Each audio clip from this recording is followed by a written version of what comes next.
Мажмиет и владика си го праам, чита Александар Станојков. Во ќорме млекот, кривото магаре, ад бидуат. Си биле еден маж и една жена многу сиромаси.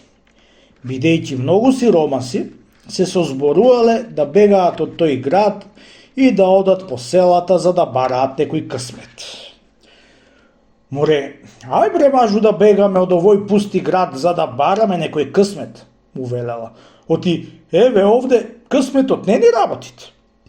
Арно море жено, да бегаме од овој град, туку треба да знаиш, еден камен што се тркала не ваќа трева. Арно велиш бре мажу, оти еден камен што се тркала трева не ваќат, ами пак друзи што рекле, барај да најдиш, ете како треба да бараме за да најдиме.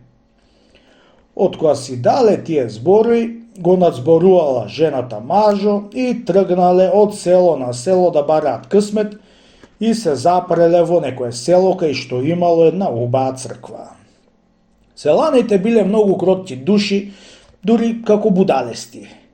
Секое утро и вечер сите селани си оделе в црква и си палеле свеќа, да после си оделе на работа. Која и видела жената таквие прости селаните и која се научила оти попов му бил умрен, измудрила еден маривет и го направила мажот поп, без да знаел книга, без да имал абер од поплук. Влегол мажот црква и ватил да пеит на глас како попов во Евангелијата и другото што се пеит в црква.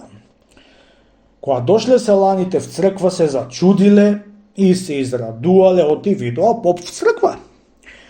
Од кога се извршило пеењето в црква, излегоа надвор селаните, се пазарија со сам наречени попот, за да му седи в село со самата попадија. Пошто зашто се кандисал човекот и си седнал в село да си живеет како поп со голема чест од селаните, јадење и пиење достурли имал.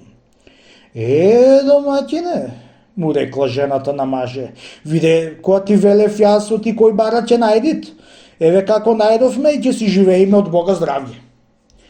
За многу време си живееле мажу и жената само наречници поп и попадија во селото. Му текнало на владиката од таа епархија да прошета во селата, да види што има и што нема. Од село в село, дошол и во тоа село. Кога виде само наречениот поп оти владиката дошол в село, се стресол брате, како ќе се јавува пред владиката? Прашал владиката дали имат поп и отишол в црква да служи литургија. Влегол и попо да пеет.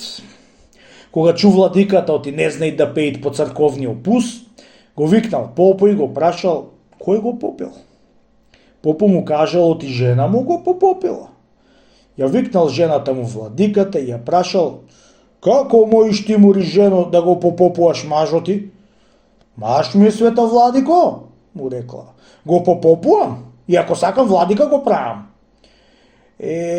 Мори жено, во едно село слепи, еден со едно око царува. Ја рекол владиката и си останал попо да си попува.